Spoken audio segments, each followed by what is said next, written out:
ಶೂರ್ಪಣಖೆ ಗಂಡನಾದಂತ ವಿದ್ಯುತ್ ಜೀವನ ಅಳಿವಿಕೆ ನಂತರ ಆಕೆಯ ಮನಸ್ಸಿಗೆ ಆದಂತಹ ನೋವನ್ನು ಕಳೆಯುವುದೇಶದಿಂದ ರಾವಣೇಶ್ವರ ಆಕೆಯನ್ನು ಜಲಸಂಧಿಗೆ ಕಳುಹಿಸಿಕೊಟ್ಟರು. ನಿನಗೆ ಹೇಗೆ ಬೇಕು ತಂಗಿ ಹಾಗೆ ನೀನು ತಿರುಗಾಟವನ್ನು ನಡೆಸು ಎಂಬ ಹಾಗೆ. ಆದರೆ ಆಕೆಯ ರಕ್ಷಣೆಗೆ ಬೇಕಾಗಿ ಕರ, ದೂಷಣ, ತ್ರಿಶಿರ 14,000 ರಾಕ್ಷಸ ಸಮೂಹವನ್ನು ಆಕೆಯ ಬೆಂಗಾವಲಿಗಾಗಿ ಕಲಿಸಿಕೊಟ್ಟವರು. ಆದರೆ ಈ ಸಂದರ್ಭದಲ್ಲೇ ಈ ಜಲಸ್ಥಾನದಲ್ಲಿ ಆಳ್ವಿಕೆಯನ್ನು ಮಾಡಿಸುತ್ತಾ ಇದ್ದೇವೆ.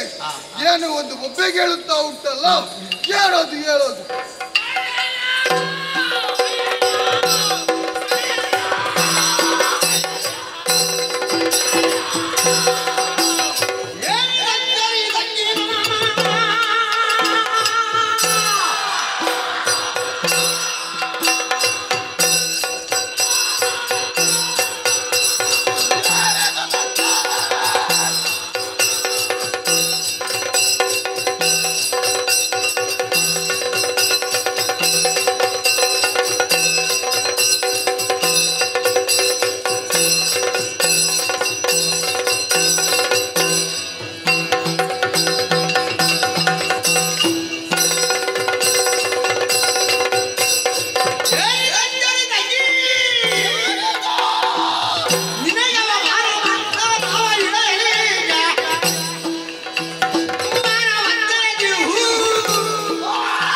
ಕತ್ತರಿಸಿ ಬಿಟ್ಟಿದರಲ್ಲ ತಂಗೆ.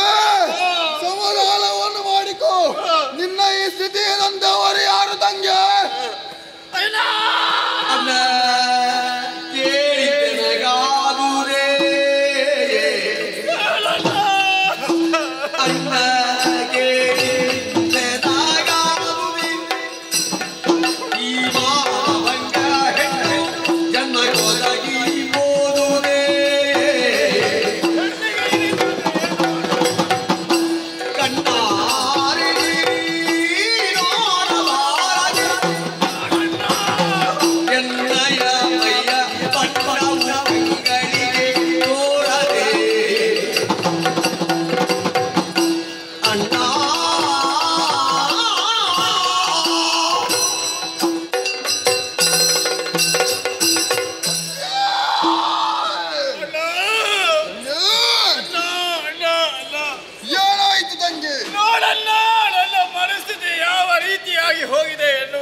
ನಿನಗೆ ಈ ಸ್ಥಿತಿ ಬರುವುದಕ್ಕೆ ಕಾರಣ ಯಾರು? ಹೆಣ್ಣಿನ ಮುಖಕ್ಕೆ ಭೂಷಣವಾದಂತಹ ಮೂಗುವೆ ಕತ್ತರಿಸಿ ಹೋಗಿದೆ. ಹೆಣ್ಣಿನ ದೇಹಕ್ಕೆ ಸೌಂದರ್ಯವಾಗಿದ್ದ ಎದೆಯನ್ನು ಕೂಡ ಕತ್ತರಿಸಲ್ಪಟ್ಟಿದೆ ಅಣ್ಣ. ಇಂತಹ ನೋವು, ಇಂತಹ ದುಸ್ಥಿತಿಯಲ್ಲಿ ನನ್ನನ್ನು ನೀನು ನೋಡುತ್ತಾ ಇರು, ನಿನಗೆ ಹೇಗಾಗಿರಬೇಡ ಹೇಳು. ಆದರೆ ಅಣ್ಣ, ದಂಡಕಾರಣದಲ್ಲಿ ಇದ್ದಂತಹ ನಾನು ನಿಮ್ಮ ಒಪ್ಪಿಗೆಯನ್ನು ಪಡೆದು ಪಂಚವಟಿ ಪ್ರದೇಶಕ್ಕಾಗಿ ತಿರುಗಾಡುವುದಕ್ಕಾಗಿ ಹೋದೆ. ಅಲ್ಲಿ ಒಬ್ಬ ಸುಂದರ ಪುರುಷನನ್ನು ನೋಡಿದೆ, ರಾಮನೆಂಬವ. ಆತನುಡಿದ ಲಕ್ಷ್ಮಣ ಎಂಬುದಾಗಿ ಮಾತ್ರವಲ್ಲ, ಅವರೊಂದಿಗೆ ಸುಂದರವಾದ ಹೆಣ್ಣೊಬ್ಬಳಿದ್ದಾಳೆ. ಈ ಮೂರು ಮಂದಿ ಸೇರಿ ನನ್ನನ್ನು ಈ ದುಸ್ಥಿತಿಗೆ ತಂದೆ.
ಈ ಸ್ಥಿತಿ ತರಬೇಕಾದರೆ ಅವರು ಸಾಮಾನ್ಯ ಮನುಜರಲ್ಲ, ಅಸಾಮಾನ್ಯರಾಗಿರಬಹುದು.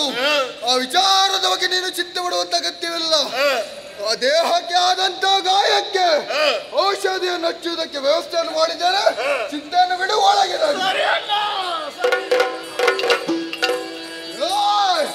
ತಂಗಿದನ್ನು ಆದಂತ ಅನ್ಯಾಯವನ್ನು ತೀರಿಸಬೇಕು. ಅವರ ಅನ್ಯಾಯವನ್ನು ತೀರಿಸುವುದಕ್ಕಾಗಿ ನಾನು ಒಬ್ಬನೇ ಹೋಗುದು ಸರಿಯಲ್ಲ. ಇದ್ದಾರಲ್ಲ 14,000 ಸೇನೆ, ಕರ ದೂಷಣ ದಿಶಿರಾರ ಹೋರಾಡಿಸಬೇಕು.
ಪವಿತ್ರವಾದಂತಹ ಪಾದವತ್ತಗಳಿಗೆ ವಂದಿಸಿಕೊಳ್ಳುತ್ತಾ ಇದ್ದೇನೆ.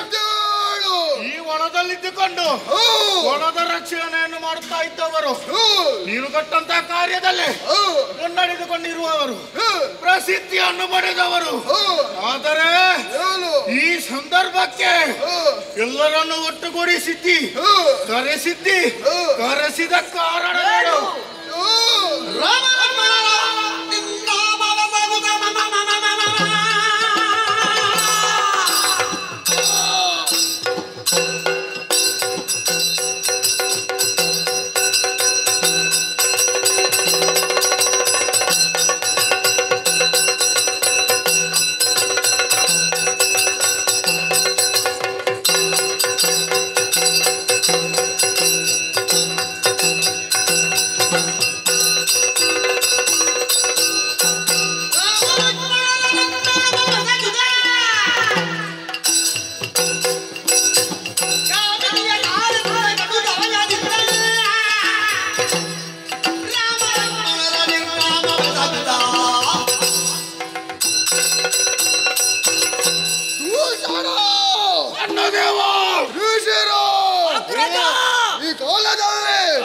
ನಿಮ್ಮನ್ನೆಲ್ಲ ಒಟ್ಟುಗೂಡಿಸುವುದಕ್ಕೆ ಬಲವಾದ ಒಂದು ಕಾರಣ ಉಂಟು. ನಮ್ಮ ತಂಗಿಯಾದಂತಹ ಶೂರ್ಪಣಖೆಯು ಈ ಪಂಚವಟಿ ಕಾನನದಲ್ಲಿ ಸಂಚರಿಸುವಂತ ಸಂದರ್ಭದಲ್ಲಿ ರಾಮ ಲಕ್ಷ್ಮಣ ಎಂಬಂತ ಮನುಜರು ಆಕೆ ಮೂಗನ್ನು ಹಾಗೂ ಕುತಗಳನ್ನೇ ಕತ್ತರಿಸಿದವರಿದ್ದಾರೆ. ತಂಗಿಯಾದಂತಹ ಅವಮಾನ ಮಾಡಿದಂತಹವರನ್ನು ತಕ್ಕ ಸಾಕ್ಷಿಯನ್ನು ಒದಗಿಸುವುದಕ್ಕಾಗಿ ನಿಮ್ಮನ್ನೆಲ್ಲ ಒಟ್ಟುಗೂಡಿಸಿದವರಿದ್ದೇನೆ. ಈ ವಿಚಾರದ ಬಗ್ಗೆ ನಿಮ್ಮ ಅಭಿಪ್ರಾಯವೇನು?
ಆಗಿದ್ದ ಮೇಲೆ ಕೇವಲ ಮನುಜರು ಅತ್ತೆಯವರ ನಾಸಿಕವನ್ನು ಕತ್ತರಿಸಿದರೆ ಚಿಂತಿಸಬೇಡಿ, ಕದನಕ್ಕೆ ನಾನು ಹೋಗುತ್ತೇನೆ. ಕತ್ತರಿಸಿದವರ ಶಿರವನ್ನು ಕತ್ತರಿಸಿ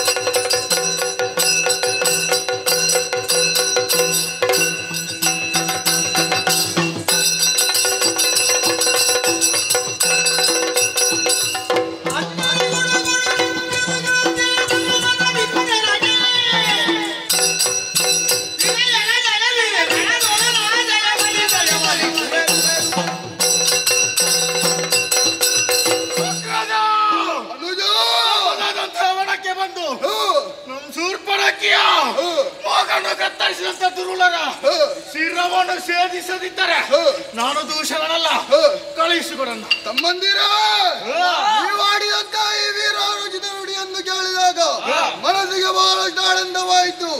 ಇಲ್ಲೇ ಮಾತಾಡಿ ಕಾಲಹರಣ ಮಾಡುವುದು ಸರಿಯಲ್ಲ, ನೇರವಾಗಿ ಅವರನ್ನು ಅರಸುತ್ತ ಮುಂದೆ.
ನನ್ನನ್ನೊಮ್ಮೆ ಸರಿಯಾಗಿ ನೋಡು. 3 ತಲೆಗಳಿವೆ ನನಗೆ. ತ್ರಿಶೀರ ಎನ್ನುವಂತ ಹೆಸರು ನಿರಿಸಿಕೊಂಡಿದ್ದೇನೆ. ನನ್ನ ಜೊತೆ ಮಾತನಾಡುವುದಕ್ಕೆ ಹೆದರ್ತಾರೆ. ಹಾಗಿದ್ದ ಮೇಲೆ ಹೆದರವರು ಮಾತ್ರ ಹೆದರು, ನಾವು ಹೆದರು. ಅದೇ ನೀನು ಹೆದರುವುದಿಲ್ಲ ಎನ್ನುವ ಹಾಗೆ ಹೇಳಿದ್ದು. ನನ್ನ ಕೂಡ ಸಂಗ್ರಾಮವೇ. ಅತ್ತೆಯವರ ನಾಸಿಕವನ್ನು ಕೆತ್ತಿದವನು ನೀನೇ ತಾನೆ, ಅವರ ಕಂಗಳಲ್ಲಿ ನೀರನ್ನು ತರಿಸಿದವನು ನೀನೇ ತಾನೆ. ಅಬ್ಬಾ, ನಿನ್ನನ್ನು ತುಂಡು ತುಂಡು ತುಂಡು ಮಾಡಿ ಪಾಪಿಗಳಿಗೆ ಔತಣ ಪಡಿಸದಿದ್ರೆ ಬಾಳು.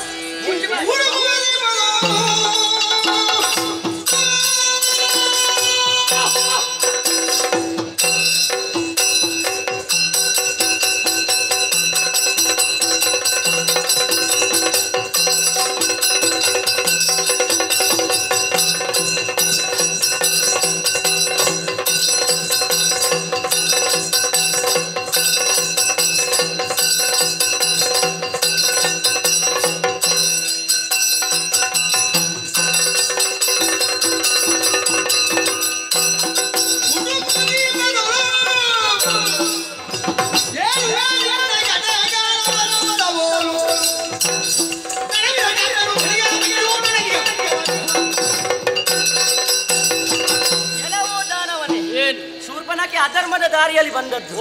ಆದ ಕಾರಣ ಅವಳ ಕಿವಿ ಮೂಗನ್ನು ನಾನು ಕತ್ತರಿಸಿದ್ದೇನೆ. ಕೇಳುವುದಕ್ಕೆ ಬಂದರೆ ನಿನ್ನ ಶಿರವನ್ನು ಕತ್ತರಿಸಿ.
ನನ್ನ ತಂಗಿಯಾದಂತ ಸೂರ್ಪಣಕಿಯ ನಿನಗೆ ಬೇರೆ ಜಾಗ ಸಿಗ್ಲಿಲ್ವ ಕತ್ತರಿಸುವುದಕ್ಕೆ? ಮೂಗೆ ಬೇಕಿತ್ತ, ಅವಳ ಒಂದು ಮುಖ ನೋಡಬೇಕಿತ್ತು. ಕೆಲವರಿಗೆ ಊಟವೇ ಬೇಡ. ಯಾಕೆ ಅಷ್ಟು ಸುಂದರವಾಗಿದ್ದು ಅವಳ ಮುಖವನ್ನು ಹೋಗಿ ಕತ್ತರಿಸಿದ್ಯಲ್ಲ. ಕಣ್ಣಿಗೆ ಹಾಗೆ ಕಾಣಿಸಿತ್ತು. ಯಾರು ಹೇಳಿದ್ದು? ಅವಳು ವಿಕಾರ ಕಂಡಲ್ಲ. ಹೌದಾ? ಹಾಗಾದ್ರೆ ನಿನ್ನ ಕಣ್ಣು ಸರಿ ಇಲ್ಲ ಅಂತ ಆಯ್ತು. ಅದು ನಿನ್ನದ್ದು. ಯಾಕೆ ಈ ವನದಲ್ಲಿ ಸಂಚರಿಸುವವರು ನಾವು, ಈ ವನದಲ್ಲಿ ಇರುವವರು ನಾವು. ನಮ್ಮ ಸ್ಥಳಕ್ಕೆ ಬಂದು ನನ್ನ ತಂಗಿಯ ಮೂಗನ್ನು ಕತ್ತರಿಸಿದ್ಯಲ್ಲ, ನಿನ್ನ ಶಿರವನ್ನು ಕಡಿಯುವಾಗ ಯಾರು ಬರ್ತಾರೆ ನೋಡ್ತಾರೆ. ಬಿಡು ಬಿಡು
ಒಂದು ಒಳ್ಳೆಯ ಕೆಲಸ ಮಾಡಿದೆ ಹೌದು ಅಂತಾದ್ರೆ ನಿಮಗೆ ಗೌರವವನ್ನು ಕೊಡಬಹುದಿತ್ತು. ಅಲ್ಲ, ನಾವು ಮಾಡಿದ್ದಿಲ್ಲಿ ಒಳ್ಳೆಯ ಕೆಲಸ, ಅಧರ್ಮದ ಕೆಲಸ. ಯಾರು ಹೇಳಿದ್ದು? ಈಗ ನಿನ್ನ ತಂಗಿ ಮೊದಲು ನಮ್ಮ ಬಳಿಗೆ ಬರುವಾಗ ನೀನಲ್ಲಿ ಸತ್ತು ಹೋಗಿದ್ಯಾ? ಯಾಕೆ?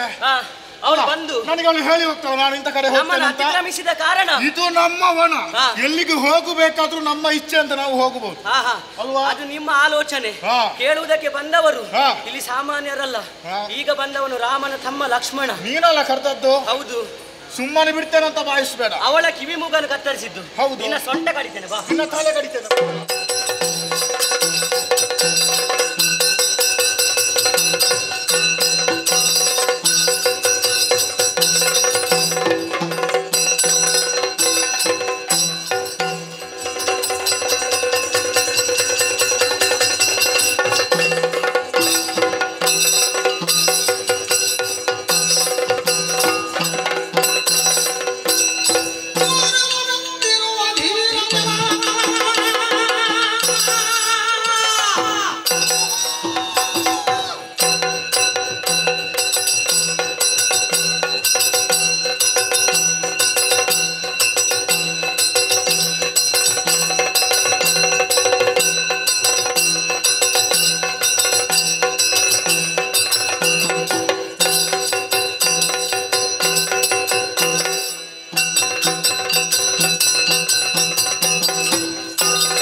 ಪಿತೃವಾಕ್ಯವನ್ನು ಪರಿಪಾಲನೆ ಮಾಡಬೇಕೆಂಬ ಉದ್ದೇಶದಿಂದ ಈ ದಂಡಕಾರಣ್ಯವನ್ನು ಪ್ರವೇಶಿಸಿದಂತ ನೀನು ನಿನ್ನದಾದಂತಹ ಕಾರ್ಯವನ್ನು ಮಾಡುತ್ತಾ ಮುಂದುವರಿಯಬೇಕಿತ್ತು.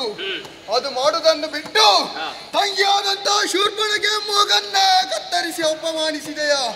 ಪ್ರಶ್ನಿಸುವುದಕ್ಕೆ ಬಂದಂತ ರಾಕ್ಷಸ ಸಮೂಹವನ್ನೇ ನಿರ್ಮೂಲನೆಗೊಂಡ ವೈದ್ಯ ಇದೋ ನಿನ್ನ ಎದುರಾಳಿಯಾಗಿ ಬಂದವ ಸಾಮಾನ್ಯನಲ್ಲ, ಕರಾಸುರ ಬದ್ದವ ನೀನಾರದ್ದು ಹಾಡು.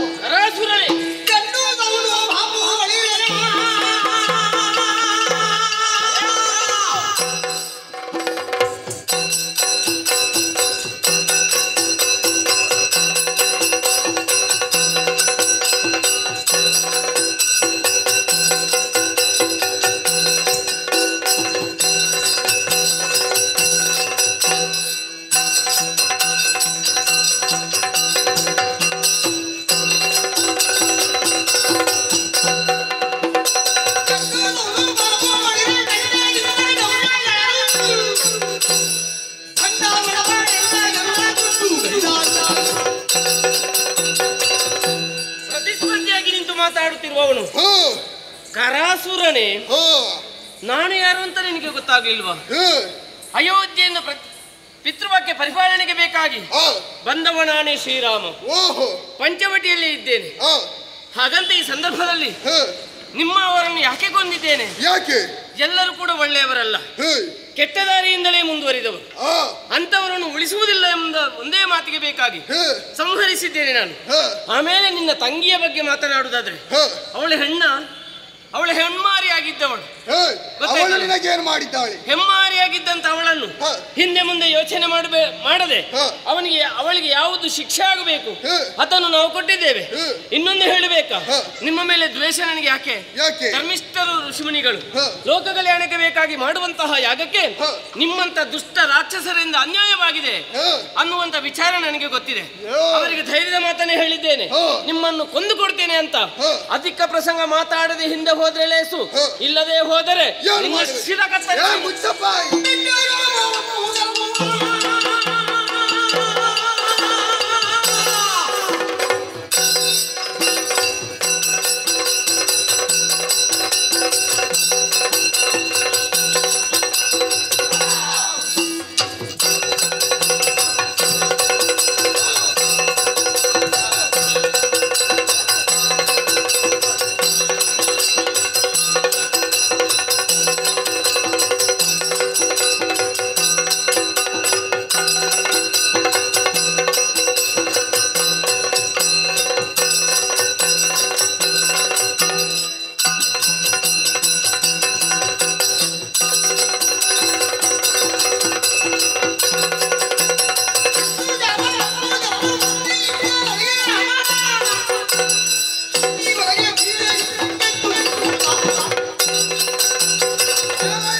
ನಿನ್ನ ರುಂಡ ಮುಂಡಗಳನ್ನು ಕತ್ತರಿಸಿ ಶಾಕಿನಿ ದಾಕಿನಿ ಜ್ವಾಲಿನಿಯರು ಇವನವನ್ನು ಬಡಿಸಿದೆ ಬಾಬು. ಕರಾಸುರ, ನಂದುವ ದೀಪಕ್ಕೆ ಪ್ರಕಾಶ ಹೆಚ್ಚಂತೆ. ನಿನಗೆ ಸಾಯುವ ಕಾಲ ಹತ್ತಿರ ಬಂದಿದೆ. ಆದುದರಿಂದಲೇ ನಿನ್ನಲ್ಲಿ ಮಾತಾಡಿ ಪ್ರಯೋಜನ ಇಲ್ಲ. ನಿನ್ನವರು ಎಲ್ಲಿಗೆ ಸೇರಿದ್ದಾರ ಅದೇ ಜಾಗಕ್ಕೆ ನಿನ್ನನ್ನು ಸೇರಿಸ್ತೇನೆ.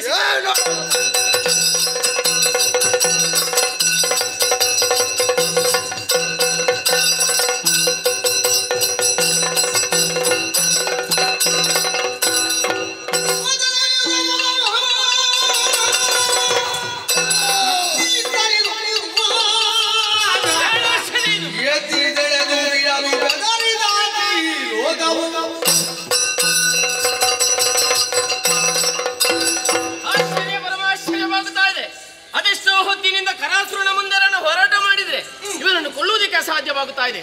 ಯೋಚನೆ ಮಾಡುವುದು ಅಗತ್ಯವಿಲ್ಲ. ಬತ್ತಳಿಕೆಯಿಂದ ಬ್ರಹ್ಮಾಸ್ತ್ರವನ್ನು ತೆಗೆದಿದ್ದೇನೆ.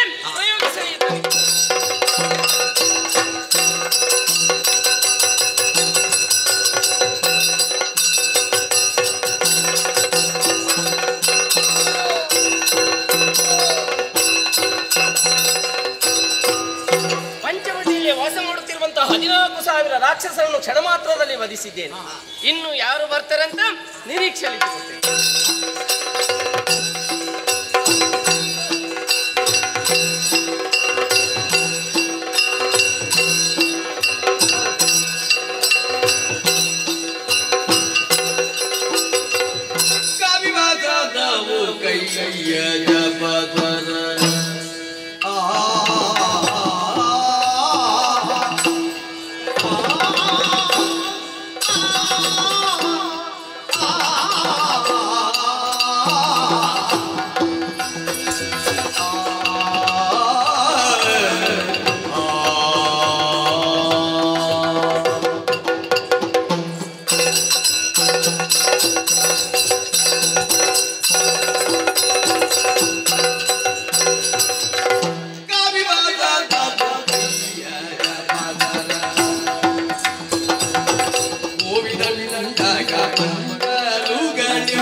ನನ್ನ ಸಂತಾನ ಅದು. ನಾವು ಋಷಿಮುನಿಗಳೆಲ್ಲ ಈ ಕಾಡಿನಲ್ಲಿ ಬಹಳ ಮಂದಿ ಇದ್ದೇವೆ. ನನ್ನ ಸಂಗಡದವರೇ ಇರಬೇಕದು. ಇರಲಿ ಅಲ್ಲಿ ಅವರಷ್ಟೇ ಕೆಲ್ಲು. ಹಣೆಯಲ್ಲಿ ಜುಟ್ಟು ಅಲ್ಲ ಇವು ಏನಕ್ಕೇನು ಮಾಡಿ ಆಗ್ತದೆ. ತಲೆಯಲ್ಲಿ ಜುಟ್ಟು, ಹಣೆಯಲ್ಲಿ ಬುಟ್ಟು, ಕೈಯಲ್ಲಿ ದರ್ಬೆಯ ಕಟ್ಟು, ಕಾವಿ ಉಟ್ಟು, ಕೈಯಲ್ಲಿ ಜಪಸರ ತೊಟ್ಟು. ಇದು ಹೊರನೋಟಕ್ಕೆ ಸನ್ಯಾಸಿಗಳ ಗುಟ್ಟು. ಹೊರನೋಟಕ್ಕೆ ಸನ್ಯಾಸಿಗಳ ಗುಟ್ಟು ಅಂತಾದರೆ ಒಳ ನೋಟಕ್ಕೆ ಬೇರೆ ಒಂದಿರಬೇಕಲ್ಲ ಗುಟ್ಟು. ಒಳಗುಟ್ಟು ಶಿವನೇ ಬಲ್ಲ. ನಮ್ಮದೆಲ್ಲ ಒಳಗುಟ್ಟು ಉಂಟಲ್ಲ, ಸಾಮಾನ್ಯ ನಿಮಗೆಲ್ಲ ಯಾರಿಗೂ ಅರ್ಥ ಆಗಲಿಕ್ಕಿಲ್ಲ ಅಂತಹ ಗುಟ್ಟು. ಯಾಕೆ ನಾವೆಲ್ಲ ಸಾಧಕರು ನೋಡಿ, ಸನ್ಯಾಸಿಗಳು. ಮತ್ತೆ ಎಲ್ಲರಲ್ಲ ಓ ಅಂತವರು ಕೆಲವರೆಲ್ಲ ಇದ್ದಾರೆ ನಮ್ಮ ಸನ್ಯಾಸಿಗಳು. ಹೇಳಿ ಪ್ರಯೋಜನ ಇಲ್ಲ. ಕಾವ್ಯ ಉಡುತ್ತಾರೆ, ಮಠದಲ್ಲಿ ಇರ್ತಾರೆ, ಆಮೇಲೆ ಜಪಸರ ತೊಡುತ್ತಾರೆ, ಬಾಯಲ್ಲಿ ಮಣಮಠ ಹೇಳ್ತಾರೆ. ಅಯ್ಯೋ ಅವರು ಮಾಡುವ ಅಕ್ರಮ ಅವಾಂತರಗಳು ದೇವರೇ ನೋಡಬೇಕಷ್ಟೇ. ಅವರನ್ನು ಮನುಷ್ಯರಿಂದ ಏನು ಮಾಡಲಿಕ್ಕೂ ಸಾಧ್ಯ ಇಲ್ಲ. ಗೊತ್ತಾಯ್ತಲ್ಲ? ಅವರನ್ನೇ ಹೇಳುವುದು ಕಪಟ ಸನ್ಯಾಸಿಗಳು ಅಂತ. ನೀವೆಂತವರು ಅಂತ ನೀವು ಕೇಳಬಹುದು ನನ್ನನ್ನು. ನಾವೆಲ್ಲ ಕಪಟಿಗಳಲ್ಲ ಏನು? ನಾವು ನೈಜ ಸನ್ಯಾಸಿಗಳು. ನಮ್ಮಲ್ಲಿ ಗುಟ್ಟು ಉಂಟು, ಹೌದು. ಗುಟ್ಟು ಎಂಥ ಗುಟ್ಟು? ಸಾಧನೆಗೆ ಬೇಕಾದ ಗುಟ್ಟು. ನಮಗೆ ಏನು ಪಡೆಯಬೇಕೋ ಜೀವನದಲ್ಲಿ ಅದನ್ನು ಪಡೆಯುವಂತಹ ಗುಟ್ಟು. ಅದನ್ನು ಯಾವತ್ತೂ ನಾವು ಯಾರಿಗೂ ಬಿಟ್ಟು ಕೊಡುವವರಲ್ಲ. ನನಗೂ ಗೊತ್ತುಂಟು, ನನ್ನ ದೇವರಿಗೆ ಶಿವನಿಗೂ ಗೊತ್ತುಂಟು. ಆದ್ದರಿಂದಲೇ ಒಳಗುಟ್ಟು ಶಿವನೇ ಬಲ್ಲ. ಮತ್ತೆ ಒಂದು ಹೇಳ್ತೇನೆ ನಾನು, ಈ ಜಗತ್ತಿನಲ್ಲಿರುವ ಜನರು ಹೊರಗೊಂದು ಒಳಗೊಂದು ಮಾಡದೆ ಬದುಕುವವರು ಯಾರು ಹೇಳಿ? ಹೆಚ್ಚಿನವರೆಲ್ಲ ಅಂಥವರೇ ಇರೋದು. ಅವರ ಹೃದಯದಲ್ಲಿ ಮನಸ್ಸಿನಲ್ಲಿ ಒಳಗೆ ಮೂಡುವುದು ಒಂದು, ಬಾಯಲ್ಲಿ ಆಡುವುದು ಮತ್ತೊಂದು, ಕಾರ್ಯದಲ್ಲಿ ಮಾಡುವುದು ಇನ್ನೊಂದು. ಇಂಥವರೇ ಹೆಚ್ಚು ಬಂದಿರುವುದು. ಮತ್ತೆ ಮನಸ್ಸಿನಲ್ಲಿ ಮೂಡಿದ್ದನ್ನೇ ಬಾಯಲ್ಲಿ ಆಡಿದಂತೆ ನಡೆಯುವುದು ಬಹಳ ಕಷ್ಟ. ಅದು ನಮ್ಮಂಥವರಿಗೆ ಮಾತ್ರ ಸಾಧ್ಯ. ಅದಕ್ಕಿಂತ ದೊಡ್ಡ ತಪಸ್ಸೇ ಬೇರೆ ಇಲ್ಲ. ನಾವು ಹಾಗೆ ಹೊರಟವರು. ಈಗ ನಮ್ಮದೆಲ್ಲ 3 ಸ್ಥಿತಿಗಳಲ್ಲಿಯೂ ಒಂದೇ ಕೃತಿ. ಗೊತ್ತಾಯ್ತಲ್ಲ? ನಿಮಗೆ ಗೊತ್ತಾಯ್ತಾ ಈಗ ನಾನು ಜನ ಯಾರು ಅಂತ? ಗೊತ್ತಾಗಲೇಬಾರದು. ಈ ಜಗತ್ತಿನ ಜನರಿಗೆ ಅವರ ಕಣ್ಣ ಮುಂದೆ ನಡೆಯುವಂತಹ ಪ್ರತಿಯೊಂದು ಘಟನೆಗಳು ಸಹ, ಪ್ರತಿಯೊಂದು ದೃಶ್ಯಗಳು ಸಹ ಸ್ವಾರಸ್ಯಕರವಾಗಿರಬೇಕು. ಸ್ವಾರಸ್ಯಕರವಾಗಿರಬೇಕಂತಾದರೆ ಅದು ಮೊದಲು ಯಾರಿಗೂ ಗೊತ್ತಾಗಬಾರದು. ಅದು ಘಟನೆ ನಡೆಯುವಾಗ ದೃಶ್ಯ ಕಾಣುವಾಗಲೇ ಗೊತ್ತಾಗಬೇಕು. ಅದರಲ್ಲೇ ಸ್ವಾರಸ್ಯ ಇರುವುದು. ಆದ್ದರಿಂದಲೇ ನಾನು ಯಾವ ಸನ್ಯಾಸಿ, ಯಾಕೆ ಸನ್ಯಾಸಿ, ನನಗೇನು ಬೇಕು, ಯಾರಿಗೂ ನಾನು ಗುಟ್ಟು ಬಿಟ್ಟುಕೊಡ್ಲಿಕ್ಕಿಲ್ಲ. ಗೊತ್ತಾಯ್ತಲ್ಲ? ನಾನು ಮುಂದೆ ಮಾಡುವ ಕಾರ್ಯಕ್ರಮದಿಂದ ನಾನು ಏನು, ನನಗೇನು ಬೇಕು ಅಂತ ಪ್ರಪಂಚಕ್ಕೆ ಗೊತ್ತಾಗ್ತದೆ. ನಿಮಗೆ ಮಾತ್ರ ಅಲ್ಲ, ಪ್ರಪಂಚಕ್ಕೆ ಗೊತ್ತಾಗ್ತದೆ. ಈಗ ನಾನು ಭಿಕ್ಷೆ ಬೇಡುವುದಕ್ಕೆ ಹೊರಟದ್ದು. ಉಂಟಯ್ಯ? ನಿಮ್ಮಲ್ಲಿ ಏನಾದರೂ ಉಂಟಾ? ನಿಮ್ಮಲ್ಲಿ ಇದ್ರೆ ವೀಳ್ಯ ಏನಾದರೂ ಇರ್ಬೋದು. ಅಡಿಕೆ, ವೀಳ್ಯವ, ತಂಬಾಕು, ಕರ್ಮ ಅದೆಲ್ಲ ನಮಗೆ ಬೇಕು. ನಮಗೆ ಬೇಕಾದ್ದನ್ನು ಯಾರಿಂದ ಪಡಿಬೇಕು, ಯಾರಿಂದ ಕೇಳಬೇಕು ಅಂತ ನಮಗೆ ಗೊತ್ತುಂಟು. ಪಂಚವಟಿಯಲ್ಲೇ ಇಲ್ಲೇ ಎಲ್ಲ ಇದ್ದಾರಲ್ಲ ಅವರು, ಪರ್ಣಕುಟೀರದಲ್ಲಿ. ಅಲ್ಲಿಗೆ ಹೋಗಿ ನೋಡ್ತೇನೆ ಏನಾದರೂ ಸಿಗ್ತದೋ ಅಂತ.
ನೀನು ದೇವಿ, ಕೇವಲ ಅಮ್ಮ ಅಲ್ಲ.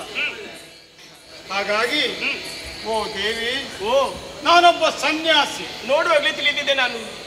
2-3 ದಿನ ಅಲ್ಲ, ಎಷ್ಟೋ ದಿನಗಳಾಯ್ತಮ್ಮ. ಈಗ ಮನುಷ್ಯ ಯಾರೇ ಆಗ್ಲಿ ಬದುಕಬೇಕಿದ್ರೆ ಒಂದು ಗೇಣುತ್ತದ ಹೊಟ್ಟೆಗೆ ಒಂದಿಷ್ಟು ಹಿಟ್ಟು ಬೇಕೋ ಬೇಡ? ಖಂಡಿತವಾಗಿ ಬೇಕು. ಮತ್ತೆಲ್ಲ ಆಚಾರ ವಿಚಾರಗಳು, ಜಪವೋ ತಪವೋ, ಹೋಮವೋ ನೇಮವೋ ಎಲ್ಲ ಆಮೇಲೆ. ಸತ್ಯ. ಜೀವಿಸಬೇಕಿದ್ರೆ ಮುಖ್ಯವಾಗಿ ಹೊಟ್ಟೆಗೆ ಹಿಟ್ಟು ಬೇಕು. ಹೌದು. ಆಗ ಜೀವಿಗೆ ಈ ದೇಹದ ಬಲ ಸಿಗುತ್ತದೆ. ನಾನು ಬಹಳ ದಿನ ಆಯ್ತಮ್ಮ, ನನ್ನ ಒಂದು ಗೇಣುತ್ತದ ಹೊಟ್ಟೆಗೆ ಒಂದು ಮುಷ್ಟಿ ಹಿಟ್ಟಿಲ್ಲದೆ ಅದೆಷ್ಟೋ ಊರೂರಲ್ಲ, ಕೇರಿಗಳಲ್ಲ, ದೇಶಗಳಲ್ಲಿ ಸುತ್ತುತ್ತಾ ಒಂದು ಗೇಣುತ್ತದ ಹೊಟ್ಟೆಗೆ ಒಂದಿಷ್ಟು ಹಿಟ್ಟು ಕುಡಿ ಹಸಿವೆಯಿಂದ ನರಳುತ್ತಿರುವ ನಾನು ಎಲ್ಲರಲ್ಲಿಯೂ ಕೇಳುತ್ತಾ ಬಂದೆ ನಮ್ಮ. ಹೌದಿ? ಹಾಗಾದ್ದರಿಂದಲೇ ನಿಮ್ಮನ್ನು ಕಾಣುವಾಗಲೇ ನನಗೆ ಪರಮ ಸಂತೋಷ ಆಯಿತು. ಯಾಕೆ? ತಕ್ಕ ಮಟ್ಟಿಗೆ ನನ್ನ ಹೊಟ್ಟೆ ಹಸಿವೆ ನೀಗಿತು. ನೀವು ಸಾಮಾನ್ಯರೆಲ್ಲ. ನಿಮ್ಮ ಮುಖದ ವರ್ಚಸ್ಸಿನಿಂದ, ನಿಮ್ಮ ಶರೀರದಲ್ಲಿರುವಂತಹ ತೇಜಸ್ಸಿನಿಂದ ಉತ್ತಮರು ಅಂತ ಕಾಣುತ್ತದೆ. ಖಂಡಿತ. ಬಹುಶಃ ಯಾವ ದೇಶದವರು ಇರಬಹುದು? ಮೇಲೆ ಸ್ವರ್ಗದವರು ಅಥವಾ ಕೆಳಗೆ ಪಾತಾಳ ಲೋಕದಲ್ಲಿ ರಾಕ್ಷಸರು ಇದ್ದಾರೆ, ಅವರಂತ ಅಲ್ಲವೇ ಇಲ್ಲ. ಹಾಗಾದರೆ ನಾಗ ಸಂತತಿಯಲ್ಲಿ ಯಾರೋ ಅಥವಾ ಭೂಲೋಕದಲ್ಲಿ ಉತ್ತಮ ಕುಲದವರು ಯಾರೋ? ಅಮ್ಮ, ಓ ದೇಶ ಯಾವುದು, ಕೋಶ ಯಾವುದು, ಹೆಸರೇನು, ಮದುವೆ ಆಗಿದೆಯೋ, ಆಗಿದ್ರೆ ಗಂಡನ ಯಾರು, ಏನಿದ್ರು ಯಾಕಂದ್ರೆ ನಾವು ಸನ್ಯಾಸಿಗಳು. ಹೌದು, ನಾವು ಭಿಕ್ಷೆ ಪಡಿಬೇಕಾದರೂ ಸಹ ಪೂರ್ವಾಪರವನ್ನು ತಿಳಿಯದೆ, ಪಾತ್ರಗಳನ್ನು ತಿಳಿಯದೆ ಭಿಕ್ಷೆ ಸ್ವೀಕರಿಸುವುದು ಸನ್ಯಾಸಿಗಳಿಗೆ ನಿಷಿದ್ಧ. ಹಾಗಾಗಿ ಪರಿಚಯ ಕೇಳಿದಷ್ಟೇ. ಇಲ್ಲದಿದ್ದರೆ ಈ ಹಾಲಿಗೆ ಬಂದವನಿಗೆ ಎಮ್ಮೆ ಯಾಕೆ ಅಂತ ಕೇಳಿದ ಹಾಗಾದೀತು. ಹೌದು, ಹೊಟ್ಟೆಗೆ ಹಿಟ್ಟಿಲ್ಲ ಅಂತ ನೀನು ಪರಿಚಯ ಕೇಳ್ತಿದ್ದಿ, ನಿನಗೆ ಅದಕ್ಕೆ ಪ್ರಸಂಗ ಯಾಕೆ ಅಂತ ನೀವು ಭಾವಿಸಬಹುದು. ಅದಕ್ಕಾಗಿ ನಾನು ಹೇಳಿದ್ದು, ಈ ಪರಿಚಯ ಕೇಳುವುದಕ್ಕೆ ಕಾರಣ ಇದು. ನಾವು ಭಿಕ್ಷೆ ಪಡಿಬೇಕಿದ್ರು ಸಹ ನಮಗೆ ಪೂರ್ವಾಪರ ತಿಳಿಬೇಕಾಗುತ್ತದೆ.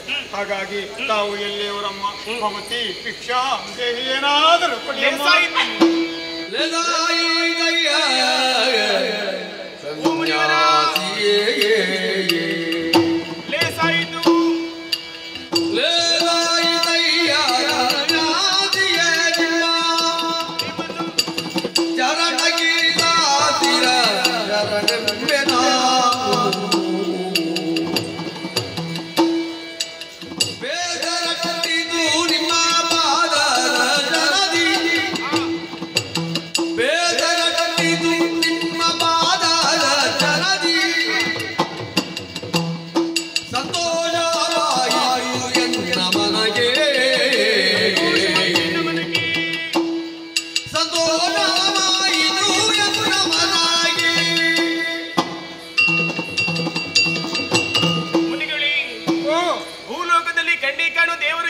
ಕೇಳಿದ್ರಿ, ಅದು ನೀವುಗಳಂತೆ.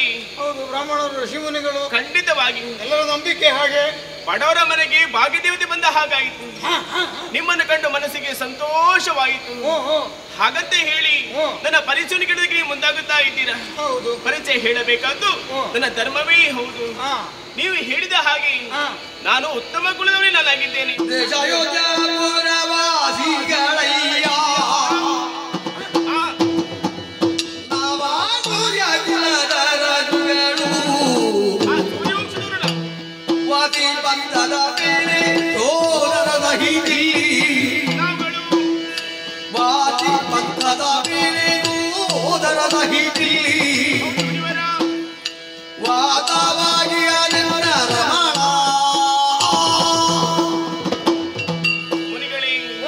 ಖಂಡಿತ ನಾವು ಇಲ್ಲಿಯವರಲ್ವೇ ಅಲ್ಲ, ನಾವು ಅಯೋಧ್ಯೆಯವರು. ಅಯೋಧ್ಯೆ? ದಶರಥ ಮಹಾರಾಜನ ಸೊಸೆ ನಾನಾಗಿದ್ದೇನೆ. ಕೇಳಿ ಬಲ್ಲೆವು ನಾವು. ಶ್ರೀರಾಮಚಂದ್ರನ ಮಡದಿ ನಾನಾಗಿದ್ದೇನೆ. ಹಾಗಾದರೆ ಸೀತಾಮಾತೆ ನಾನೇ ಆಗಿದ್ದೇನೆ. ಲೋಕಮಾತೆ? ಖಂಡಿತವಾಗಿ. ನಾನು ಮೊದಲು ಭಿಕ್ಷೆಯ ನೀಡೇ ದೇವಿ ಹೇಳಿದ್ದು ಸರಿ ಆಯ್ತಲ್ಲ, ಅಲ್ಲಿಗೆ ಬಂತಲ್ಲ. ಈ ಕಾಲಕ್ಕೆ ಈ ಕಾಡಿಗೆ ಬರುವುದಕ್ಕೆ ಬಲವಾದಂತಹ ಕಾರಣ ಹೊಂದಿದೆ. ಏನಮ್ಮ? ನಮ್ಮ ಪತಿದೇವರ ತಂದೆಯವರ ವಾಕ್ಯದ ಪ್ರಕಾರವಾಗಿ ಕಾಡಿಗೆ ಹೋಗಬೇಕು ಎನ್ನುವ ಹಾಗೆ ಈ ಕಾಡಿಗೆ ನಾವು ಬಂದವರು. ಅದೆಷ್ಟೋ ಸಮಯ ಕಳೆದು ಹೋಯಿತು. ಈ ಕಾಲಕ್ಕೆ ನನಗೊಂದು ಆಸೆ ಇತ್ತು, ಬಂಗಾರದ ಜಿಂಕೆಯನ್ನು ಕಂಡು ಅದನ್ನು ಕಂಡು ನಾನು ಮನಸ್ಸೊತ್ತಿದ್ದೇನೆ. ಹೋಗಿ ನಮ್ಮವರಲ್ಲಿ ವಿಚಾರವನ್ನು ತಿಳಿಸಿದೆ, ಆ ಜಿಂಕೆ ಮರಿ ಬೇಕು ಎನ್ನುವ ಹಾಗೆ. ಆ ಹೊತ್ತಿಗೆ ನನ್ನ ಮಾತಿನ ಪ್ರಕಾರವಾಗಿ ಅದನ್ನು ಹಿಡಿದಕ್ಕೆ ನಮ್ಮವರು ಹೋದವರು. ಅವರನ್ನು ಹಿಂಬಾಲಿಸಿಕೊಂಡು ನನ್ನ ಮೈದನ ಲಕ್ಷ್ಮಣ ಇದ್ದಾನೆ, ಅವನು ಕೂಡ ಅಲ್ಲಿಗೆ ಈಗ ಹೋಗಿದ್ದಾನೆ. ಈ ಕಾಲಕ್ಕೆ ಇಲ್ಲಿ ಯಾರೂ ಇಲ್ಲ, ನಾನೊಬ್ಬಳೇ ಇರುವುದು. ಅಮ್ಮ, ಈಗ ಸೂರ್ಯವಂಶ ದಶರಥನ ಸೊಸೆ, ರಾಮನ ಹೆಂಡತಿ ನಾನು. ಹೇಳಿ ಕೇಳಿ ಚಕ್ರವರ್ತಿ ಮನೆತನ. ಖಂಡಿತ ನಾನು ಒಬ್ಬ ನಿಷ್ಠಾವಂತ ಪ್ರಾಮಾಣಿಕ ಸನ್ಯಾಸಿ. ನಿಮಗೆ ಭಿಕ್ಷೆ ಕೊಡುವುದಕ್ಕೂ ಪಾತ್ರ ಉಂಟು, ನನಗೆ ಪಡೆಯುವುದಕ್ಕೂ ಪಾತ್ರ ಉಂಟು. ಇದು ಸಪಾತ್ರದಲ್ಲೇ ಈ ಕೃತಿ ನಡೆಯುತ್ತದೆ. ಆದ್ದರಿಂದ ಅಮ್ಮ, ಇನ್ನು ಏನು ಅಡೆತಡೆ ಇಲ್ಲ ಕೊಡುವುದಕ್ಕೆ. ಹೊಟ್ಟೆಗೆ ಒಂದಿಷ್ಟು ಹಿಟ್ಟು ಸನ್ಯಾಸಿಗಳಿಗೆ ಒಂದು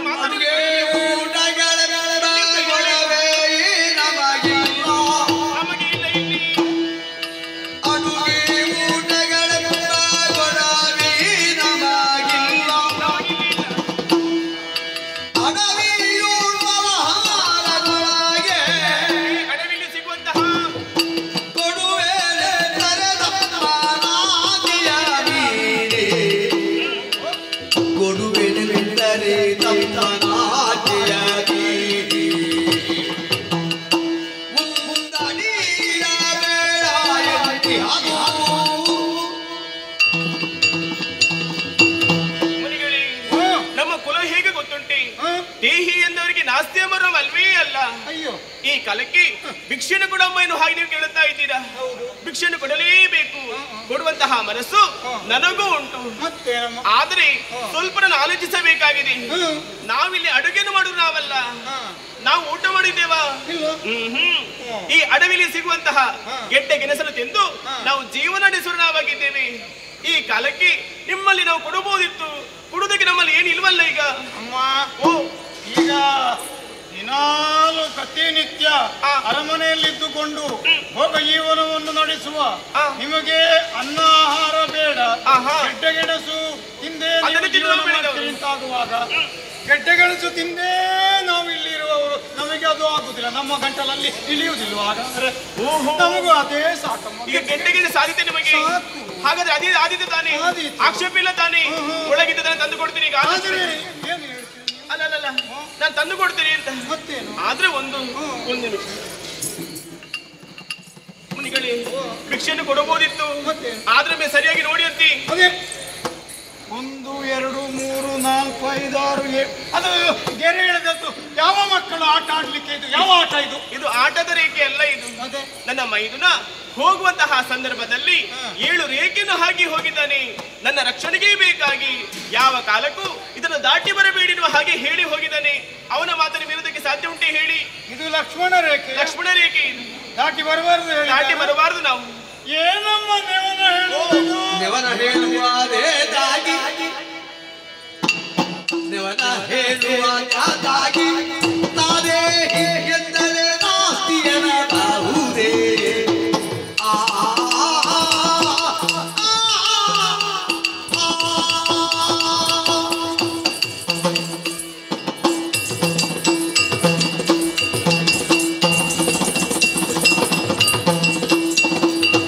ನೆವನ ಹೇಳುವುದಾಗಿ ನಾನೇ ಎಂದರೆ ನಾಸ್ತಿಯನ ಬಾಹುದೇ. ಶಿವನಾಡೇನ 3 ದಿನಗಳೆಂದು, ಶಿವನಾಡೆ 3 ದಿನಗಳೆಂದು ಆಹಾರವಾಗೊಳ್ಳದಿ ಹಸಿದು ಬಂದಿ ಹೇಳು. ನೆವನ ಹೇಳುವುದೇದಾಗಿ ಅದೇ ಎಂದರೆ ನಾಸ್ತಿಯನ ಬಾಹುದೇ.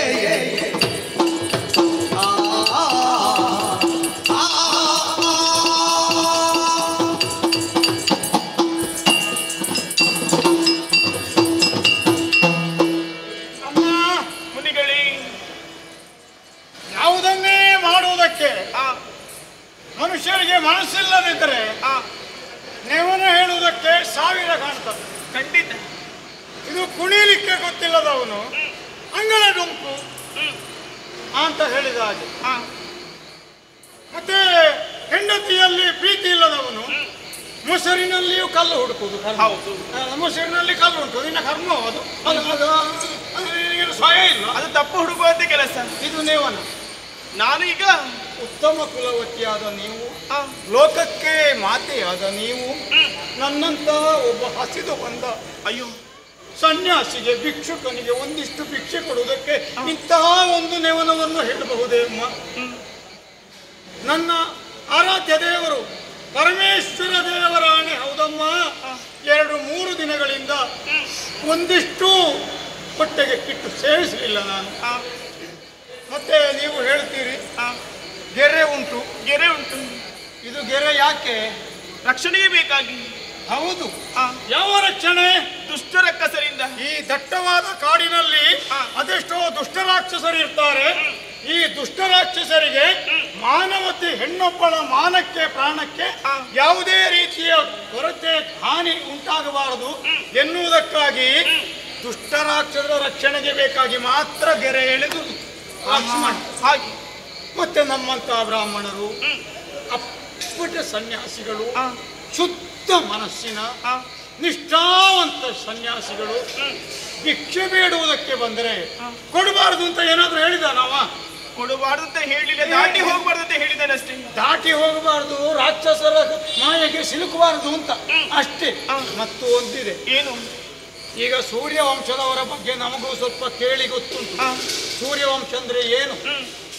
ಯಾರೇ ಆಗಲಿ ತಲೆ ತೋರಿಸಿ ಬಂದವರಿಗೆ ಎಣ್ಣೆದಾನ, ಮೈಗೆ ಬಟ್ಟೆ ಇಲ್ಲದೆ ಬಂದವರಿಗೆ ವಸ್ತ್ರದಾನ, ಸೂರಿಲ್ಲದವರಿಗೆ ಮನೆ ಮಠ ಕಟ್ಟಿಕೊಡುವುದು. ಇಂತಹ ಮಹಾನ್ ಕಾರ್ಯಗಳನ್ನು ಮಾಡಿದ್ದರಿಂದಲೇ ಸೂರ್ಯವಂಶದ ಚಕ್ರವರ್ತಿ ಪೀಠ ತಲತಲಾಂತರದಿಂದ ಅವರ ಕೈಯಲ್ಲೇ ಇದೆ. ಇಂತಿರುವಾಗ ಅಂತಹ ಉತ್ತಮ ಕುಲದಲ್ಲಿ ಹುಟ್ಟಿದಂತಹ ನೀವು ನಾನು ದೇಹಿ ಎನ್ನುವಾಗ ನಾಸ್ತಿ ಎಂದರೆ ಏನಾದೀತು? ಅದು ನಮ್ಮ ಕುಲಕ್ಕೆ ನಿಮ್ಮ ಪೂರ್ವಿಕರು ನಿಮ್ಮ ಕುಲಕ್ಕೆ ಅಪಚಾರ ಮಾಡಿದ ಹಾಗಾಗುವುದಿಲ್ವೋ? ಅವರು ಗಳಿಸಿದಂತಹ ಕೀರ್ತಿ ಅದಕ್ಕೆ ಚ್ಯುತಿ ತಂದ ಹಾಗಾಗುವುದಿಲ್ವೋ? ಹೌದಲ್ವಿ? ಅದಕ್ಕಿಂತಲೂ ಹೆಚ್ಚಾಗಿ ನಾವು ಋಷಿಮುನಿಗಳು ಹೊಟ್ಟೆಗೆ ಹಿಟ್ಟಿಲ್ಲದಿದ್ದರೂ ಸಹ, ಹೀಗೆ ಸಣಕಲಾಗಿದ್ದರೂ ಸಹ ನಮ್ಮ ಒಳಗೆ ಒಂದಷ್ಟು ಉಂಟು ಚೈತನ್ಯ ತಪೋಶಕ್ತಿ. ತಾಳ್ಮೆಯ ಕಟ್ಟೆಯೊಡೆದು ನಾವೆಲ್ಲಾದರೂ ಸಿಟ್ಟು ಬಂದು ಶಾಪ ಕೊಟ್ಟು ಬಿಟ್ರೆ ನೀವಲ್ಲ, ಸೂರ್ಯ ವಂಶವೇ ನೀವು.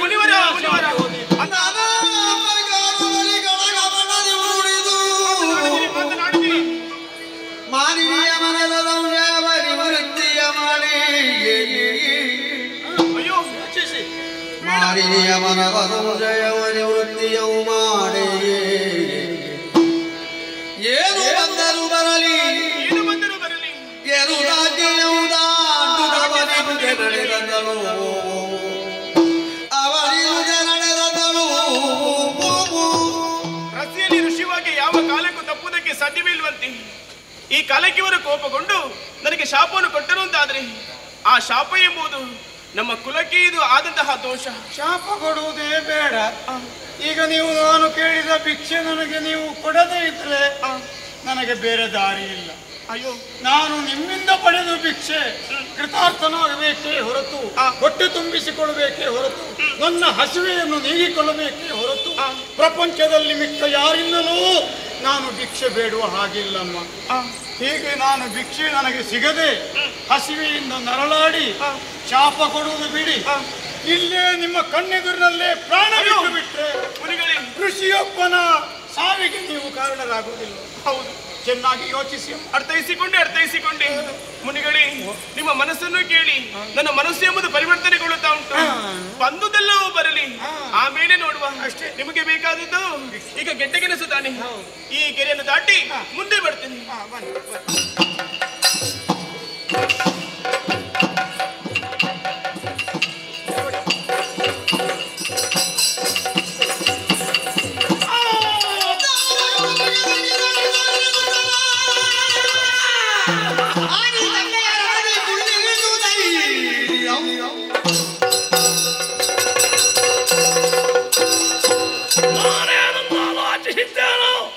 ನನ್ನ ಆಶೆಗಳು ಏನಿದೆಯ ಅದು ಕೈಗೂಡುವಂತಹ ಕಾಲ ಸನ್ನಿಹಿತವಾಗಿದೆ. ನಿಜ ಸನ್ಯಾಸಿ ಎಂದೇ ಬಗೆದು ಬಲಿ ತಿಳಿದು ಈಕೆ ಕೊಡುವುದಕ್ಕೆ ಮುಂದಾಗಿದ್ದಾಳಲ್ಲ, ಇವಳ ಪದಾರ್ಥ ಮಾತ್ರ ಅಲ್ಲ, ಹಣ್ಣು ಹಂಪಲು ಮಾತ್ರವಲ್ಲ, ಇವಳು ನಿಂತಿರುವಂತಹ ಸ್ಥಳವನ್ನೇ ಎತ್ತಿ ಈ ವಿಮಾನದಲ್ಲಿ ಇರಿಸಿದ್ದೇನೆ. ಲಂಕೆಯತ್ತ ಪ್ರಯಾಣಿಸಲೇ, ವಿಮಾನ ಲಂಕೆಯತ್ತ ಪ್ರಯಾಣಿಸಲೇ.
ಯಾವ ಕಾಲಕ್ಕೂ ವಿಧಿಯ ಚಿತ್ತವನ್ನು ಬದಲಾಯಿಸುವುದಕ್ಕೆ ಸಾಧ್ಯವಿಲ್ಲವಂತೆ. ಆವ ಜನ್ಮದಲ್ಲಿ ಮಾಡಿದಂತಹ ಪಾಪವು ಏನು? ಈ ಜನ್ಮದಲ್ಲಿ ನಾನು ಅನುಭವಿಸುತ್ತಾ ಇದ್ದೇನೆ. ಈ ಕೂಳ ನನ್ನನ್ನು ಕೆರೆ ಎಳೆದುಕೊಂಡು ಹೋಗುತ್ತಾ ಇದ್ದೇನೆ. ನನ್ನ ಈ ಕಷ್ಟದ ವೇದನೆಯನ್ನು ಯಾರಲ್ಲಿ ಹೇಳಿಕೊಳ್ಳೋಣ? ನನ್ನ ಬಳಿ ಯಾರೂ ಇಲ್ಲ. ಹೇಳಿಕೊಳ್ಳುವುದಕ್ಕೆ ಜನಕರಾಯನ ಮಗಳಾಗಿ ಜನಿಸಿದೆ. ಭೂದೇವಿಯ ಮಗಳಾದಿ ಅಷ್ಟ ಸೌಭಾಗ್ಯದಿಂದ ಬರೆಯುವಂತಹ ನನಗೆ ಈ ಕಾಲಕ್ಕೆ ಇಂತಹ ಸ್ಥಿತಿ ಬಂದೋದಕ್ಕೆ ಹೋಯಿತಲ್ಲ. ಹಸಿದವರಿಗೆ ಅನ್ನವನ್ನು ಕೊಡಬೇಕದ್ದು ನಮ್ಮ ಕುಲ ಹೌದು. ಬಂದದ್ದು ತಿಳಿಯದೆ ನಾನು ಹೋಗಿ ಅದನ್ನು ಹಸಿವನ್ನು ನೀಗಿಸಬೇಕು ಎನ್ನುವಂತಹ ಕಾರಣಕ್ಕಾಗಿ ನಾನು ಆಹಾರ ನೀಡುವುದಕ್ಕೆ ಮುಂದಾದೆ. ಹೆಣ್ಣನ್ನು ತೋಚದೆ ನನ್ನನ್ನು ಎಳೆದುಕೊಂಡು ಹೋಗುವುದಕ್ಕೆ ಮುಂದಾಗುತ್ತಾ ಇದ್ದೇನೆ. ನನ್ನ ಕಷ್ಟ ನಾನು ಯಾರಲ್ಲಿ ಹೇಳಿಕೊಳ್ಳಲಿ? ನಮ್ಮನ ಬಳಿ ಹೇಳಿಕೊಳ್ಳನವೇ? ಅವರೂ ಇಲ್ಲ. ನನ್ನ ಮೈದನ ರೇಗೆಯನ್ನು ಇಳಿದುಕೊಂಡು ಹೋಗಿದ್ದಾನೆ. ಯಾವ ಕಾಲಕ್ಕೂ ಹೊರಗೆ ಬರಬೇಡಿ ಎನ್ನುವ ಹಾಗೆ ಅವನ ಮಾತನ್ನು ನಾನು ತಿರಸ್ಕರಿಸಿದೆ. ನಾನು ಮಾಡಿದಂತಹ ಈ ಅಪರಾಧಕ್ಕೆ ಶಿಕ್ಷೆ ಅನುಭವಿಸುತ್ತಾ ಇದ್ದೇನೆ. ಹಾಗಾದ್ರೆ ನನ್ನ ಕಾಪಾಡೋರು ಯಾರಿದ್ದರಿಲ್ಲಿ? ಯಾರಾದ್ರೂ ಕಾಪಾಡಿ, ಯಾರಾದ್ರೂ ಕಾಪಾಡಿ. ದುಃಖಕ್ಕೆ ಇಲ್ಲಿ ಬೆಲೆ ಇಲ್ಲ. ರಾವಣನ ಸ್ವರಕ್ಕೆ ಯಾರು ತಲೆ ಎತ್ತುವುದಿಲ್ಲ. ವಿಮಾನ ಲಕ್ಷೆಯತ್ತ ಸಾಗುತ್ತದೆ.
ಸೂರ್ಯ ಸಾರಥಿಯಾಗಿ ಅರುಣ ಇದ್ದಾನೆ. ಆತರ ಸುತರಾದಂತಹ ಜಟಾಯುವನಾಗಿದ್ದೇನೆ. ಈ ಕಾಲಕ್ಕಾಗುವಾಗ ವಿಶಾಲವಾದಂತಹ ಆಕಾಶದಲ್ಲಿ ಸ್ವಚ್ಛಂದವಾಗಿ ತಿರುಗಾಡುವಂತಹ ವೇಳೆಯಲ್ಲಿ ಹೆಣ್ಣಿನ ಆರ್ತಧ್ವನಿಯೊಂದು ಕೇಳಿಸಿತು. ಯಾರು ಎನ್ನುವ ಹಾಗೆ ನೋಡಿದ್ರೆ ಪರಮ ಮಾತೆಯಾದಂತಹ ಸೀತಾಮಾತೆ. ರಾವಣೇಶ್ವರ ಕದ್ದೊಯ್ಯುತ್ತಿದ್ದಾನೆ. ತಡೆಯಬೇಕಾದದ್ದು ನನ್ನ ಕರ್ತವ್ಯ. ಸಾಗುತ್ತೇನೆ ನಾನು.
ಸೀತಾ ಮಾತೆಯನ್ನು ಕದ್ದೊಯ್ಯುತ್ತಾ ಇದ್ದೀಯ. ಇದೋ ನಿನ್ನದಾದಂತಹ ಅನ್ಯಾಯವನ್ನು ಪ್ರಶ್ನಿಸುವುದಕ್ಕೆ ಬಂದವರಿದ್ದೇನೆ. ಒಳ್ಳೆ ಮಾತಿನಲ್ಲಿ ಮಾತೆಯನ್ನು ಒಪ್ಪಿಸಿ ಇಲ್ಲಿಂದ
ನಿನ್ನ ಪರಿಚಯ ಇಲ್ಲದೆ ಇದ್ದವನು ರಾವಣ ಅಂತ ಭಾವಿಸಬೇಡ. ಮತ್ತೆ ಏನು ಹೇಳಿದೆ? ಎಲ್ಲಿಗೆ ಒಯ್ಯುವೆ ಸೀತೆ?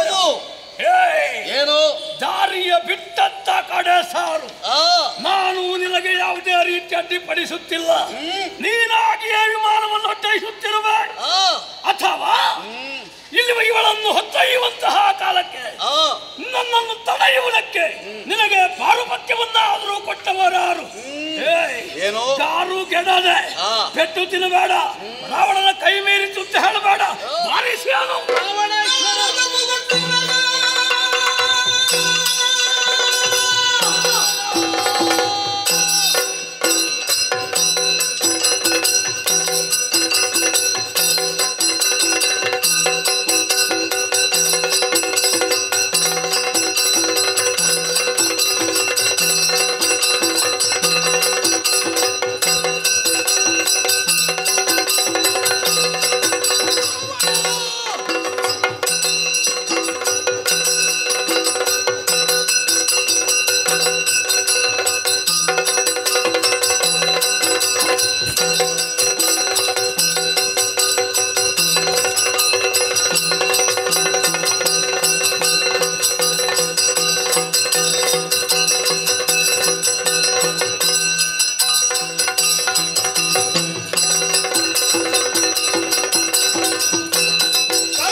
ತಡೆಯದೆ ಬಿಡ್ತೇನೆ ನಾನು. ಅಂದವ ಸಾಮಾನ್ಯ ಎನ್ನುವಾಗ ಭಾವಿಸಬೇಡ. ಬಡ ಪಕ್ಷಿ ಅಂತ ಆಡಿದ್ಯಲ್ಲ, ಇದು ಬಡ ಪಕ್ಷಿ ನಾನಲ್ಲ, ದೃಢ ಜಟಾಯುವಾಗಿದ್ದೇನೆ. ಒಳ್ಳೆ ಮಾತಿನಲ್ಲಿ ಹೋದ್ರೆ ಸರಿ, ಇಲ್ಲ ಇದು ನಿನ್ನ ಪ್ರಾಣ ಹೋದಿತ್ತು.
ಸಮಾನತೆ ಎನ್ನುವುದು ಬೇಕು. ನಾವು ರಾಕ್ಷಸ ವೀರರಿದ್ದೇವೆ. ಅಸುರ ಕುಲ ಸಾರ್ವಭೌಮನೆಂದು, ದಶಮುಖನೆಂದು, ಭುವನದಲ್ಲನೆಂದು ಖ್ಯಾತಿವೆತ್ತವನು ಇಂತಹ ರಾವಣ ಸಾಮಾನ್ಯ ಪಕ್ಷಿಯಲ್ಲಿ ಹೋರಾಡುವುದೆಂದರೇನು? ಅಷ್ಟಕ್ಕೂ ನಿನ್ನ ನೆಲೆಯೇನು ಬೆಲೆಯೇನು? ಸತ್ತ ಪ್ರಾಣಿಗಳನ್ನು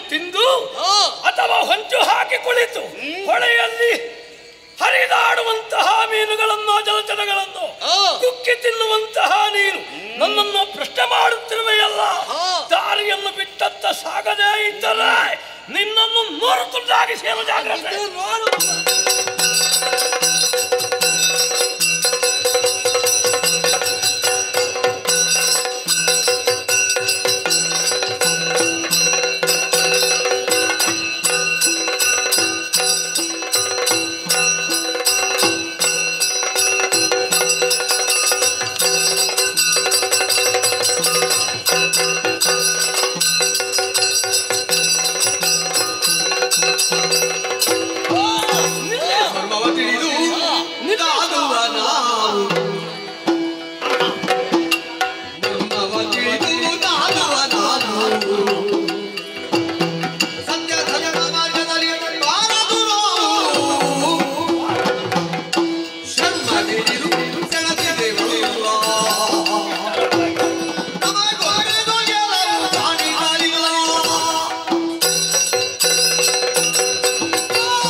ಸಾಕಾಯ್ತಾ ನಿನಗೆ? ಸಾಕಾಗುವ ಪ್ರಶ್ನೆ ಅಲ್ಲ, ಮತ್ತೆ ಒಂದು ಉದ್ದೇಶ ಬೇಕೋ ಬೇಡುವ? ಬೇಕು. ಒಂದು ಲಕ್ಷ್ಯ ಬೇಕೋ ಬೇಡುವ? ಬೇಕು. ಇಷ್ಟರವರೆಗೆ ಸಿಕ್ಕಿತ?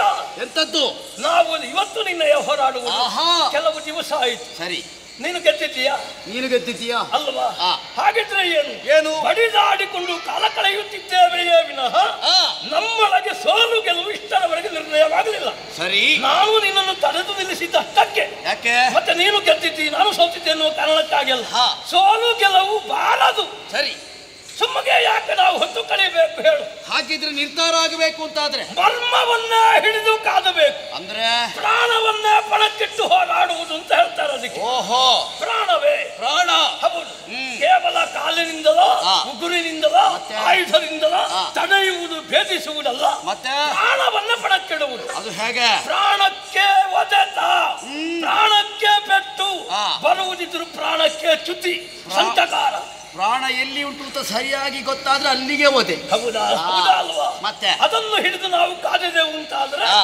ಅರಕ್ಷಣದಲ್ಲಿ ಫಲಿತಾಂಶ ಗೊತ್ತಾಗ್ತದೆ. ಸರಿ, ಆದ ಕಾರಣ ಏನು? ನೋಡಿದೀಯಾ? ಏನು? ನನ್ನ ರೂಪವನ್ನೊಮ್ಮೆ ನೋಡು. ಹೇಗೆ? 10 ಮುಖ, 10 20 ಕೈಗಳು. ಈ ದೈತ್ಯ ಶರೀರದಲ್ಲಿ ಆ. ಪ್ರಾಣ ಎಲ್ಲಿರಬಹುದು ಅಂತ ನಿನಗೆ ಆಲೋಚಿಸುವುದಕ್ಕೆ ಸಾಧ್ಯವೇನೋ? ಸಾಧ್ಯವಿಲ್ಲ. ಹಾಗಿದ್ರೆ ಏನು? ಏನು? ರಾವಣ ಸುಳ್ಳದ್ದಾಡುವವನಲ್ಲ. ಹೌದೇ? ಓಹೋ, ದಾರಿ ತಪ್ಪಿದ್ರು ನಾವು ಸುಳ್ಳು ಹೇಳುವುದಿಲ್ಲ. ಆ, ನಮ್ಮಂತಹ ದೈತ್ಯ ವೀರರಿಗೆ, ಅದರಲ್ಲಿಯೂ ರಾವಣನಿಗೆ 10 ತಲೆಯಲ್ಲಿ ಪ್ರಾಣ ಅಲ್ಲ, 20 ಕೈಯಲ್ಲಿ ಪ್ರಾಣ ಅಲ್ಲ, ಎದೆಯಲ್ಲಿ ಅಲ್ಲ. ಎಲ್ಲಿತ್ತು ಗೊತ್ತಾ ನಿನಗೆ? ಎಡಗಾಲ ಉಂಗುಷ್ಟದಲ್ಲಿ. ಹೌದಾ? ಹೌದು. ರಾವಣನ ಎಡಗಾಲಿನ ಹೆಬ್ಬೆರಳಿಗೆ ಪೆಟ್ಟು ಬಿತ್ತವ, ಅಲ್ಲಿಗೆ ಅವನ ಆಯುಷ್ಯ ಮುಗಿಯಿತು ಅಂತ ಅರ್ಥ. ಓಹೋ, ಈಗ ನನ್ನ ಪ್ರಾಣವನ್ನು ನಾನು ಹೇಳಿದೆ. ಸರಿ. ಇದು ನಿನ್ನಲ್ಲಿ ಕೇಳುವುದು ಏನು? ನಿನ್ನ ಪ್ರಾಣ ಯಾವ ಕಡೆಯಲ್ಲಿ? ನಿನ್ನ ಪ್ರಾಣವ ಎಲ್ಲಿ ಉಂಟು ಅಂತ ಹೇಳಿದೆ. ನನ್ನ ಪ್ರಾಣ ತಿಳಿಬೇಕಾ? ಎಲ್ಲಿ? ಹಕ್ಕಿ ಪಕ್ಕಿಯ ಪಕ್ಷಿ ಜಾತಿ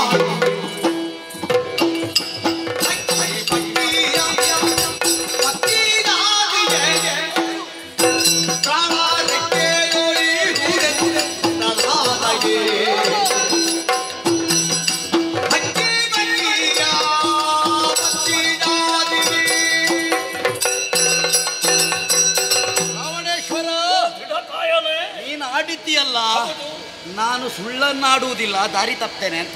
ದಾರಿ ತಪ್ಪಿದ್ರು ನನಗೆ ಅರ್ಥ ತಪ್ಪಿದ್ರು ಸುಳ್ಳನ್ನಾಡುವುದೇ. ಅದೇ ಅದು ಒಂದೇ, ಅದು ಮತ್ತೆ ಹೇಳಬೇಕು ಅಂತಿಲ್ಲ.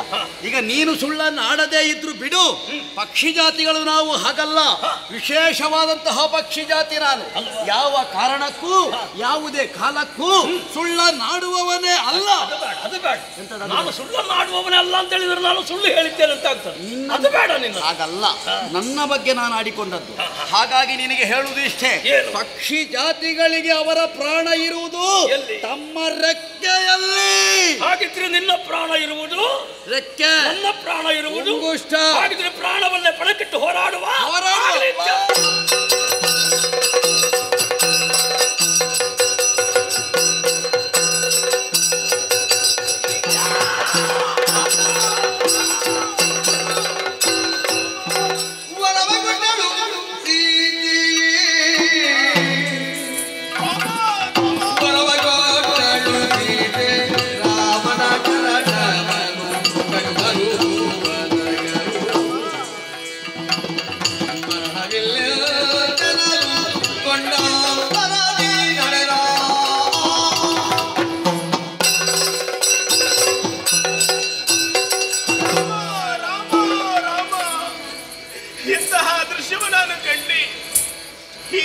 ರಾಜ ತನ್ನ ಪ್ರಾಣವನ್ನು ರಕ್ಷಣೆ ಮಾಡುವುದಕ್ಕೆ ಬಂದ ಆತ.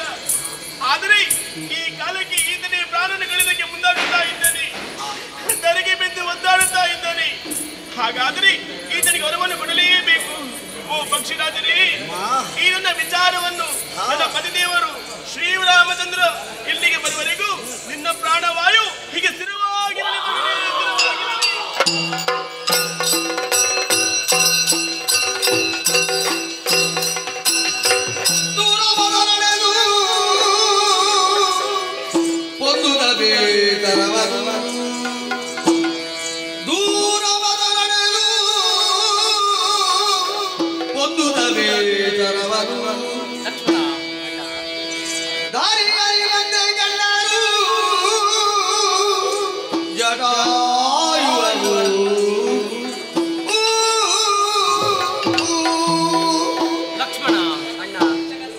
ಮಡದಿಯಾದಂತಹ ಸೀತೆಯನ್ನು ಅರಸುತ್ತಾ ಬಹಳಷ್ಟು ನಾವು ಮುಂದುವರಿದು ಬಂದಿದ್ದೇವೆ. ಹೌದಣ್ಣ. ಯಾವ ಕಡೆ ನೋಡಿದ್ರೂ ಕೂಡ ನನ್ನ ಮಡದಿಯಾದಂತಹ ಸೀತೆ ಕಂಡವಳೆ ಅಲ್ಲ. ಎಲ್ಲಿ ಹೋಗಿದ್ದಾಳೆ, ಏನಾಗಿದ್ದಾಳೆ ಅನ್ನುವುದು ಅರ್ಥವಾಗುತ್ತಾ ಇಲ್ಲ. ಹಾಗೆ ಸಾಗುತ್ತಿರುವಾಗ ಏನದು ಗೊಬ್ಬೆ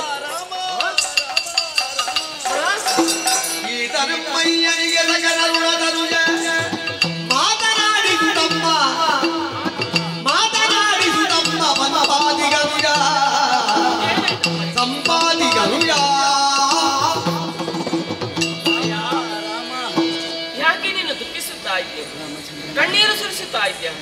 ಯಾರು ನೀನು, ಏನಾಯ್ತು ಹೇಳಪ್ಪ, ಹೇಳು. ಶ್ರೀರಾಮನೇ ಬಂದನೆಂಬುದನ್ನು ತಿಳಿದು ಭೂರಿ ಭಯ ಭಕ್ತಿಯೊಳಗಿಂದರಲಿದು. ಯಾರು ನೀನು? ಪಾಲಯ ರಘುವೀರ ಪರಮ ಪವಿತ್ರ,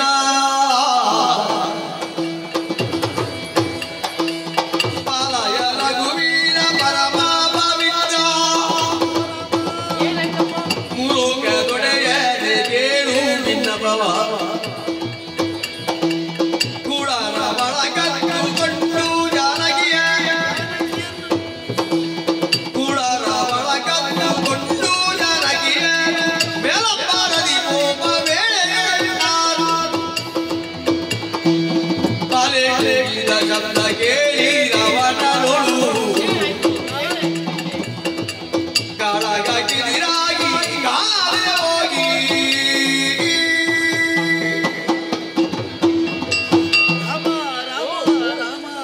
ಯಾರು ನೀನು?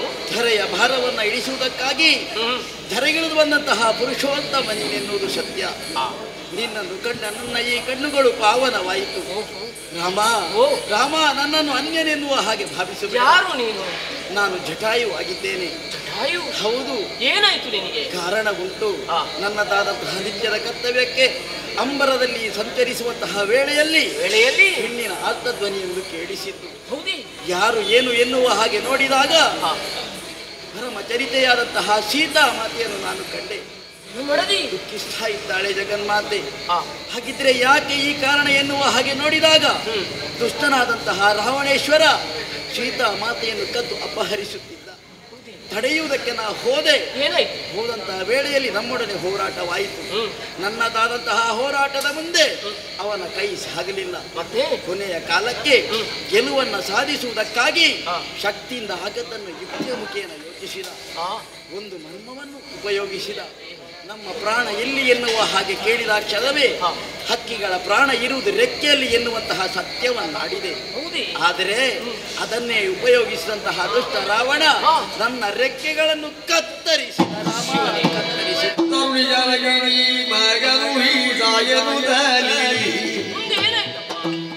ತರುಣಿ ಜಾನಗಿರಿ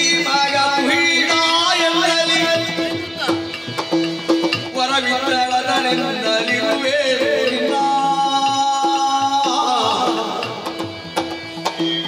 ಕರುಣಾವಿದ್ದಿರಲೆಂದು ಜನಾದಳಿಗಳು ನಿನ್ನ ಕರುಣಾವಿದ್ದಿರಲೆಂದು ಜನಾದಳಿಗಳು ಸುರಪುರ ಕೈದಿಯ ಬಾಲಗಗಮತಿಯು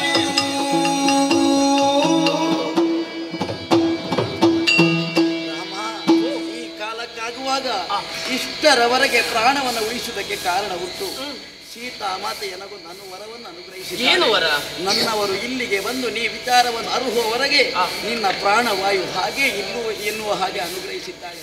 ಆ ಕಾರಣಕ್ಕಾಗಿ ಇಷ್ಟರವರೆಗೆ ಪ್ರಾಣವನ್ನು ಉಳಿಸಿದ್ದೇನೆ. ಅದೋ ಸೀತಾ ಮಾತೆಯನ್ನು ಧ್ರುಳ ರಾವಣ ಕತ್ತೊಯ್ಯುತ್ತಿದ್ದಾನೆ. ರಾಮ ರಾಮ ರಾಮ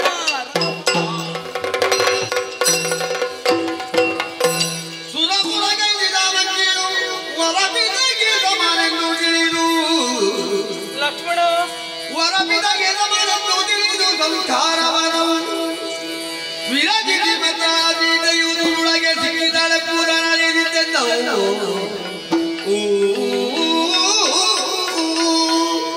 ಲಕ್ಷ್ಮಣ ಅಣ್ಣದೇವ, ಸೀತೆಯನ್ನೇ ಹುಡುಕುತ್ತಾ ಮುಂದುವರಿತಿರುವ ಸಂದರ್ಭದಲ್ಲಿ ಜಟಾಯುವಿನ ವಿಷಯ ಎಲ್ಲ ನಮಗೆ ಗೊತ್ತಾಯಿತು. ಹೌದಣ್ಣ. ಈ ಜಟಾಯು ಸಾಮಾನ್ಯದವನಲ್ಲ, ಸಾಮಾನ್ಯ ವ್ಯಕ್ತಿಯೇ ಸರಿ. ಖಂಡಿತ. ಹೇಳುವುದಕ್ಕೆ ಹೋದ್ರೆ ನನ್ನ ತಂದೆಗೆ ಸಮಾನನಾಗಿದ್ದಾನೆ ಇವ.